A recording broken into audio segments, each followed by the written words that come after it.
Dragon is headed for the Zenith docking port on the station, which was just vacated by Crew 7, which came home last week. Dragon's trunk holds solar cells, which power Dragon while it's in free flight. The trunk can also carry unpressurized cargo, which it will be doing today. Dragon has 16 thrusters that can be used in space to help navigate the spacecraft to its destination, with each thruster providing about 90 pounds of force. The Dragon spacecraft has played a significant role in advancing our future in space by safely transporting crew and cargo to and from the space station. There are currently 4 Dragon spacecraft supporting human spaceflight missions that have docked to the station, and their names are Endeavour, Resilience, Endurance, and Freedom. There are an additional 3 Dragon spacecraft supporting cargo missions. Altogether, the reusable Dragon spacecraft fleet has completed 8 human spaceflight missions on behalf of NASA and has both visited the station and returned to Earth 41 times under NASA's commercial resupply and commercial crew programs. As always, Dragon will be delivered to orbit today by SpaceX's Falcon 9 rocket, which provides 1.7 million pounds of thrust on its first stage thanks to its 9 Merlin M1D engines. Today's booster last flew in January of this year for the Axiom 3 mission. Once the first and second stages separate, the Merlin engines are also used to help land the first stage back on Earth. The first stage today will be performing 3 burns as it makes its way back to Earth. First will be the boost back burn, where 3 of the M1D engines on the first stage will reignite to help flip that stage around to head back to the launch site. The second burn is the entry burn, where the same 3 engines will again reignite to help slow Falcon 9 down as it prepares to re-enter the Earth's atmosphere. Finally, the landing burn, where the center engine of the Falcon 9 will slow down the rocket enough to perform a precision landing back down at landing zone 1. Meanwhile, the second stage continues to orbit, powered by a single Merlin vacuum engine with over 220,000 pounds of thrust. The second stage will secure Dragon's entry into low Earth orbit before separating, leaving Dragon to continue its own journey to the space station on its own thrusters. About 50 seconds after separation, Dragon's nose cone deployment sequence will begin, exposing its guidance navigation controls that help Dragon autonomously fly to the space station. With T0 coming up in about 12 minutes, our teams at the Cape and Hangar X are doing a series of system checks to ensure Dragon and Falcon 9 are ready to fly. Reusability is key to making spaceflight more routine and ultimately what will enable humans to become multiplanetary. Down at Starbase, Texas, we are continuing to build, test, and fly Starship, the world's most powerful launch vehicle ever developed. 1 week ago today, Starship returned to integrated flight testing with its 3rd launch from Starbase. This flight achieved several milestones and firsts. Super Heavy completed its 2nd full-duration ascent burn, the 2nd successful hot stage separation, a successful flip maneuver, and this time made it through the boost back burn and attempted its first ever landing burn. Starship executed its first full-duration ascent burn, making it to space and checking off several other test objectives, including opening and closing its payload door, aka the PEZ dispenser, and initiating a propellant transfer demonstration and its first re-entry through the atmosphere. Starship brought never-before-seen live views of this atmospheric re-entry, utilizing the Starlink terminals installed on board to transmit a live, high-definition video signal, even as plasma built around it. Starship's rapid development approach has been the basis for all of SpaceX's major innovative advancements, including on Falcon, Dragon, and Starlink. Testing and learning is essential as we work to build a fully reusable transportation system capable of carrying both crew and cargo to Earth orbit to help humanity return to the moon and ultimately to travel to Mars and beyond. Building bases or even cities will require huge amounts of cargo and eventually crew, and that's where Starship comes in. In partnership with NASA, Starship will serve as the lander to put the first Artemis astronauts on the moon. The vehicle will perform 1 uncrewed demonstration flight before the Artemis 3 mission, which will be the first human surface expedition since 1972. With the ability to deliver cargo and people to the lunar surface, we'll be ready to help humanity build a sustainable presence on the moon and learn how to live off-world before the next step to Mars. Starship is now getting ready for its 4th test flight. Every launch and mission yields critical data for continuing to improve and pave the way for our future in space, and Flight 4 will continue that journey very soon. For now, I'll send it back over to Gary at JSC. Hey, thanks, Yome. Teams in Houston continue to watch the countdown of NASA's SpaceX CRS-30 mission, and everything's looking good. This will be the 4th launch to the International Space Station in an incredibly busy year. Take a look. 2024 has been a busy year for human spaceflight at NASA and traffic aboard the International Space Station, and there are no signs of slowing down. The year kicked off with the 3rd private astronaut mission to the orbiting laboratory. 4 crew members representing 5 nations remained in orbit for 18 days, conducting science and outreach before returning to Earth. Multiple cargo deliveries have already made their way to station. Northrop Grumman's Cygnus cargo spacecraft launched on the SpaceX Falcon 9 for the first time with 4 tons of supplies, and the Progress spacecraft launched from Kazakhstan with another 3 tons of supplies a few weeks later.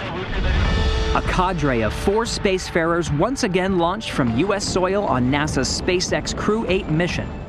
Their arrival began a 6-month expedition on station and relieved the Crew 7 quartet from their half-year stay aboard, who undocked and splashed down off the coast of Florida shortly after Crew 8's arrival. And around the corner, we're gearing up for the first crewed flight of the Boeing Starliner on a mission to verify the spacecraft for transporting crew to and from the International Space Station and add this vehicle to the American fleet of human-rated spacecraft. While progress continues to be made in low Earth orbit, NASA continues to aim for the moon. The Artemis II crew has been preparing for their critical demonstration flight aboard Orion with training in Houston, Cape Canaveral, and off the coast of San Diego for recovery operations. Their mission, a giant leap to humanity's sustained presence on the lunar surface. And the astronaut corps of capable humans willing to take on these challenges in this busy time has only grown. In the midst of continued science and exploration in low Earth orbit, the latest class of NASA astronaut candidates recently graduated from their initial training and are now eligible for future assignments to the International Space Station and Artemis missions to the moon. These individuals will train alongside astronauts from many nations, continuing scientific discovery, exploration, and inspiration, together for humanity.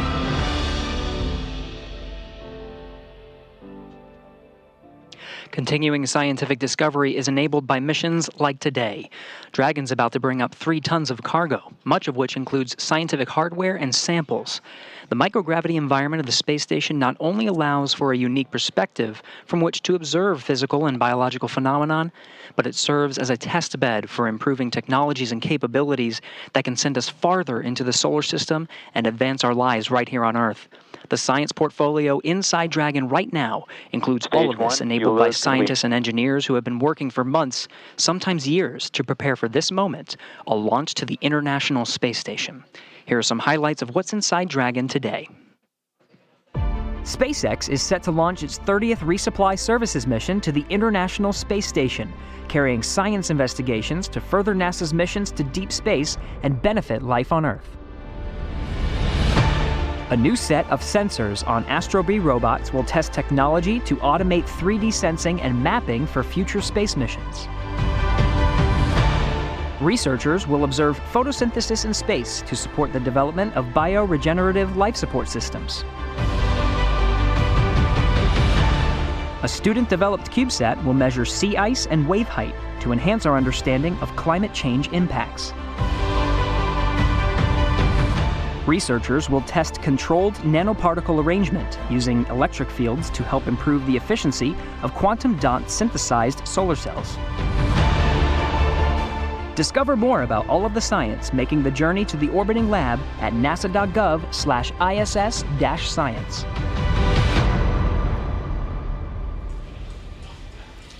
Here at just about T-minus 5 minutes, all systems are currently a go for an on-time liftoff. Strong back retraction will begin shortly, and in preparation for that retraction, strong back retract. You heard that call out, the sequence first beginning. Dragon is in terminal count.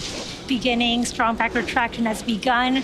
You'll see the clamp arms on the second stage, just below Dragon, beginning to open, and then the strong back will recline away from Falcon 9.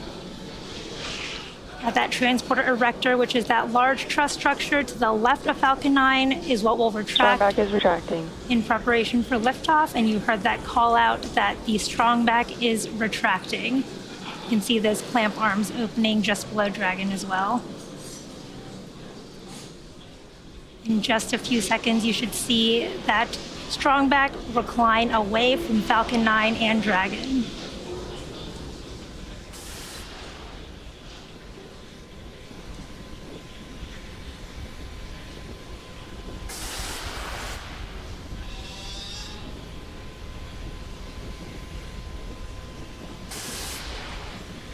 There you can see the strongback slowly leaning away from Falcon 9 and Dragon.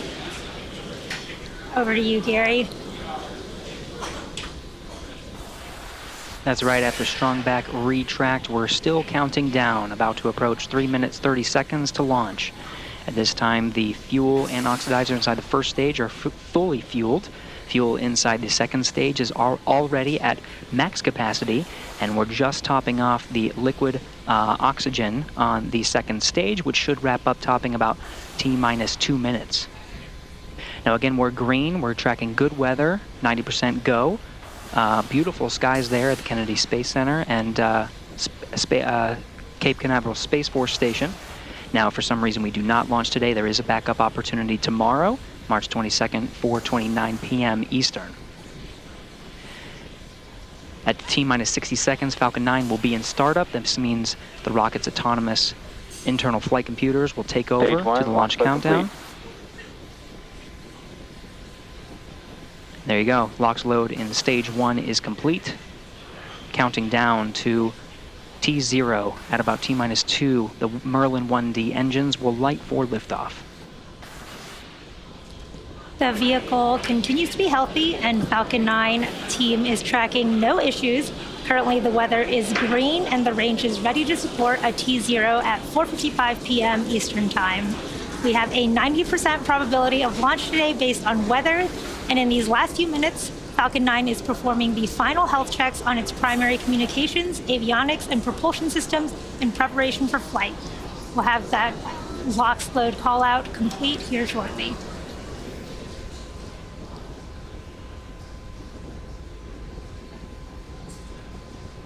Stage 2 LOX load complete. With stage 2 LOX load complete, that gets us inside the 2-minute marker to countdown. Checkouts on the second stage thrust vector control have passed. We'll get to engine gibbling and wiggle test on the first stage much closer before ignition. At the time of launch, the International Space Station will be flying 260 statute miles over the border of Mexico and Guatemala. Now, we are just about 20 seconds from T-minus 1 minute, where the Falcon 9 will be in startup, and the onboard flight computers will take control of the countdown. Dragon will also transition to internal power at this time.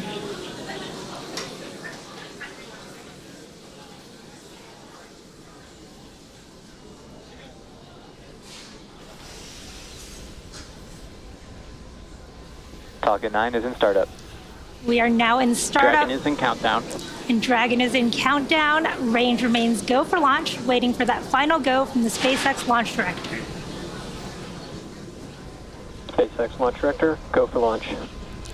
You heard that call out. The launch director has given that final go. All systems are go for launch of Falcon 9 and the CRS 30 mission.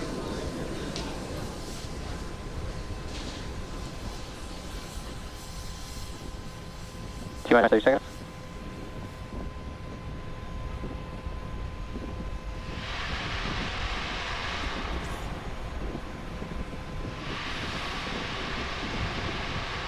Seconds.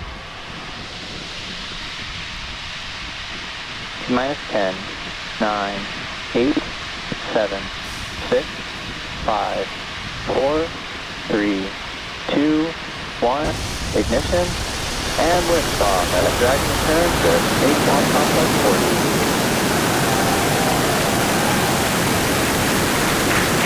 3 tons of science and cargo take flight. On NASA's SpaceX 30th Commercial Resupply Services mission, Falcon 9 at 1.7 million pounds of thrust. Pitching downrange, hearing good calls of performance. Nominal trajectory as Falcon 9 and Dragon arc out to the northeast. Falcon 9 has successfully lifted off from Slick 40 at Cape Canaveral Space Force Station. And during ascent, we will tilt or gimbal our engines, guiding the rocket into what we call a gravity turn. Through this turn, the vehicle is flying both up and telemetry nominal. horizontally away from the launch pad. Now, this rocket typically needs to go about 17,500 miles per hour horizontally in order to make it to orbit and avoid being pulled back down to Earth. So moments ago, we did throttle the engines down in preparation for max Q, or maximum aerodynamic pressure, in just a couple seconds. Max Q. There was that call out for max Q. And coming up, we have a few events in quick succession, starting with main engine cutoff, followed by stage separation, second engine startup 1, and the start of the boost back burn for the first stage. MVAC is chilling. There's the call out. The MVAC engine on the second stage is chilling in, getting ready for startup. Now, the first of these events is main engine cutoff, or MECO, where the 9 Merlin 1D engines on the first stage will shut down in preparation for stage separation, which is where stage 1 and 2 will separate from each other, with the first stage making its way back down to Earth and the second stage performing second engine start 1, which is where we ignite that single Merlin vacuum engine on board the second stage. Now, the boost back burn will then start on the first stage. This burn helps assist the vehicle flip back around and reorient itself back to land. MECO starting in just a couple seconds.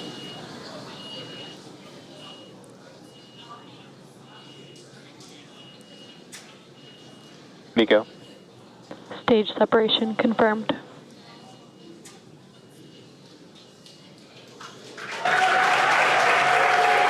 Stand back ignition. Stage 1 boost back startup. There you heard and saw those events happening back to back. Awesome views of the first stage flipping back around as it performs its boost back burn. Again, we had main engine cutoff of the first stage separation, second engine start on the second stage, and that first stage doing the awesome flip as it starts its boost back burn. Now, this burn is a little under a minute, so we have about 20 seconds left in this burn. And about 3 minutes after that, we will have 2 additional burns on the first stage to prepare to land back at landing zone 1 at Cape Canaveral. We are at T plus 3 minutes and 30 seconds here in today's mission. CRS 30 is SpaceX's Stage 1 boost back shutdown. There's that confirmation for the boost back shutdown of the first stage. Nominal trajectory. And a nominal trajectory. As again, CRS 30 is SpaceX's 27th launch this year. And we are coming up on the entry burn of the first stage, as well as second engine cutoff. On those live views of the first stage, you can see the attitude control system creating those beautiful puffs of white gas. And that's nitrogen from the cold gas thrusters of the attitude control system. And around T plus 6 minutes and 30 seconds, you should see on your screen the first stage's entry burn. And for the entry burn, we relight 3 of the M1D engines on the first stage, starting with the center engine 9, followed shortly by engines 1 and 5, which slows the vehicle down as it passes back into the Earth's atmosphere. We need to slow down to reduce re-entry forces, which helps us to recover and reuse the first stage.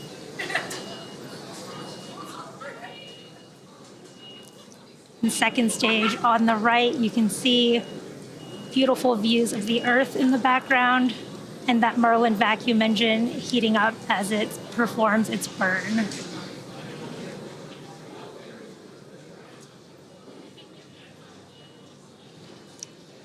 Again, we are a little over a minute to the start of our first stage entry burn.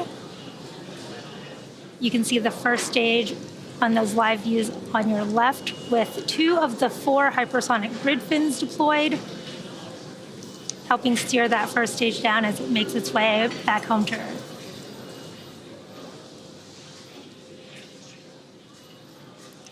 Now you can see the telemetry on the bottom left and right hands of your screen. The right-hand side is the second stage carrying our Dragon capsule, and the left-hand side is the first stage.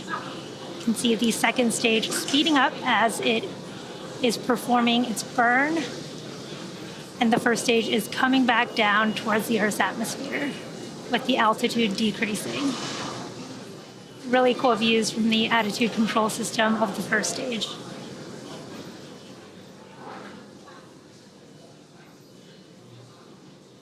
Just about 20 seconds from the start of our first stage entry burn, we should be able to see really cool views of that burn from those views on the left of your screen.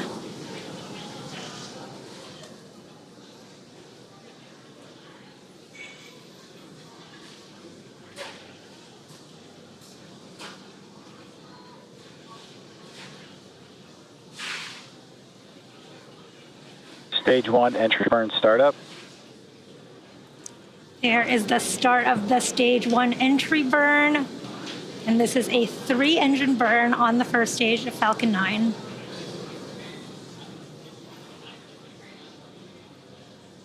Stage 1 entry burn shut down. There you Stage saw 1 FTS has safed.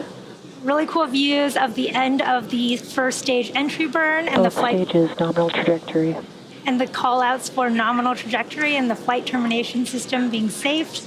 Now, the first stage that is supporting today's mission has just performed this entry burn for the 6th time.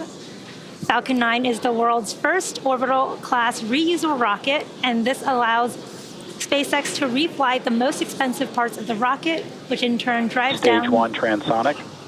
down the cost of access to space. Now, coming up, we have that landing burn starting in just a few moments.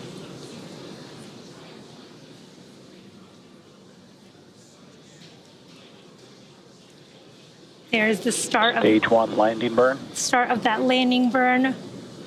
Really cool view of Cape Canaveral coast. Stage 1 landing leg deploy. Wow, wonderful views of that first stage landing. Stage 1 landing confirmed. Back at landing zone 1, looking pristine there, and there you have it. Guidance. That landing marks SpaceX's 286th recovery of an orbital class rocket, including the first stage landings for Falcon Stage 9 2 FTS has safed. and Heavy. You heard that call out that stage 2 FTS is safe, getting ready for second engine cutoff here in just under 10 seconds.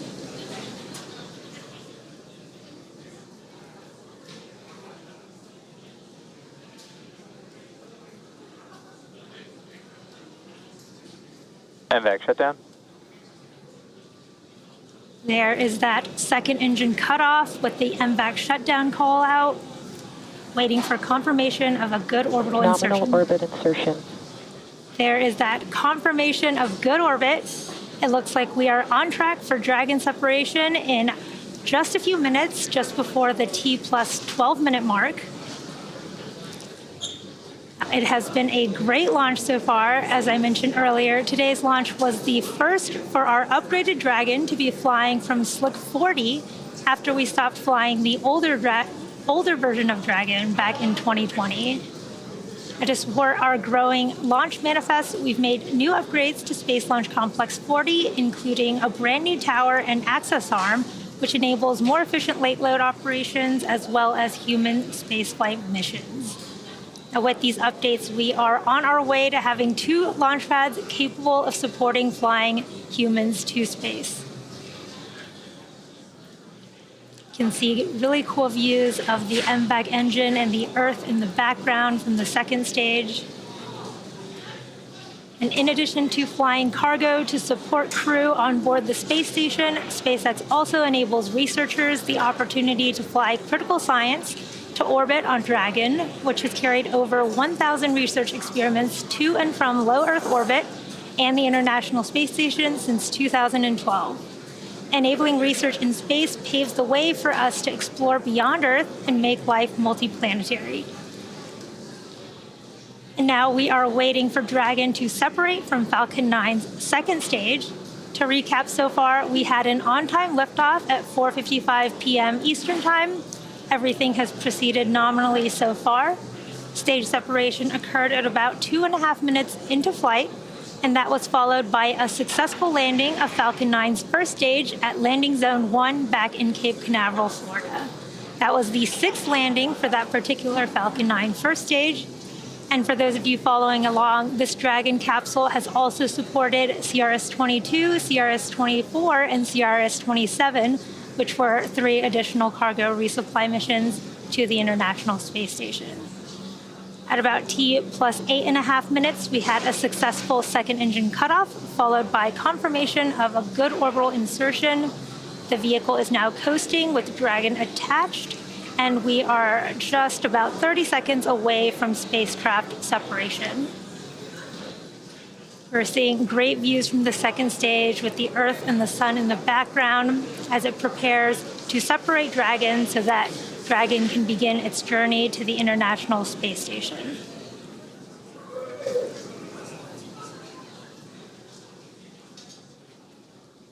Just a few seconds from payload deployment.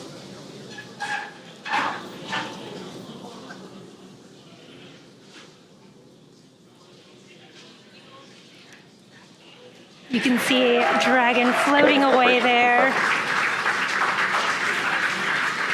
It's very exciting to see. Dragon is drifting away from Falcon 9 second stage there, confirming good spacecraft separation.